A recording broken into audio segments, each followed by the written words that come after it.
Les gens ne savent pas pourquoi j'ai tout laissé très tôt pour commencer à prêcher. À un moment où les portes s'ouvraient pour moi, les contrats professionnels, même dans le foot, j'ai claqué tout à la porte et j'ai dit, ok, là, je viens prêcher. Et ils ne savaient pas pourquoi. Il y avait une amie à moi, c'était ma camarade au lycée. Et le Seigneur m'a dit, parle à cette fille de moi, prêche l'évangile. Et j'ai commencé à parler avec elle un jour. Et tu sais, les personnes qui ne connaissent pas forcément Dieu, mais qui ont cet arrière-plan religieux, ils pensent connaître Dieu, mais ils ne le connaissent pas vraiment. Et ensuite, lorsque tu leur parles de Jésus-Christ, elles se disent, non, je le connais déjà. C'est Dieu, il vit quelque part, mais ces personnes n'ont pas de relation avec lui. Donc ça tournait à un débat.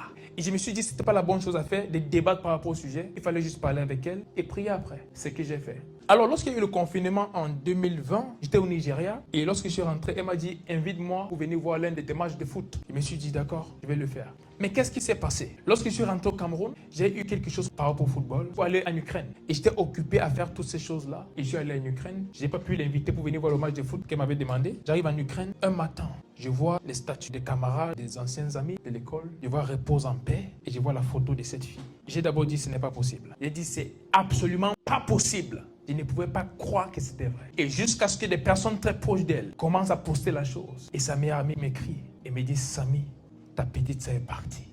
Je suis tombé au sol et j'ai pleuré, et j'ai pleuré, et j'ai pleuré. Il y avait une seule question dans ma tête. Où est-ce qu'elle se trouve en ce moment? Au ciel ou en enfer? Et je ne pouvais donner une réponse claire à cela. Bien sûr, je lui ai parlé de Christ, mais je n'ai pas poursuivi jusqu'à la fin pour m'assurer qu'elle acceptait Christ. Donc je n'étais pas sûr de là où elle se trouvait en ce moment. Et j'ai pleuré, et j'ai pleuré, et j'ai pleuré. Et j'ai dit à partir de ce moment, ce n'est plus le temps de dire je vais servir Dieu après, je vais prêcher après, je vais faire ceci après. Maintenant, je vais prêcher l'évangile. Je suis retourné à tous mes camarades de classe, les membres de ma famille, ceux autour de moi. J'ai commencé à parler de Dieu. Et aujourd'hui, des centaines d'entre eux ont reçu l'évangile parce que j'ai décidé de parler. Et j'ai continué cela. J'avais 19 ans. Je pouvais dire, je suis trop jeune. Pourquoi commencer le ministère à 19 ans? Il y a beaucoup d'autres choses à faire. Va faire de l'argent, va faire autre chose. Mais tout ce que tu peux gagner dans ce monde, sans faire ce pourquoi Dieu t'a envoyé ici, est un échec.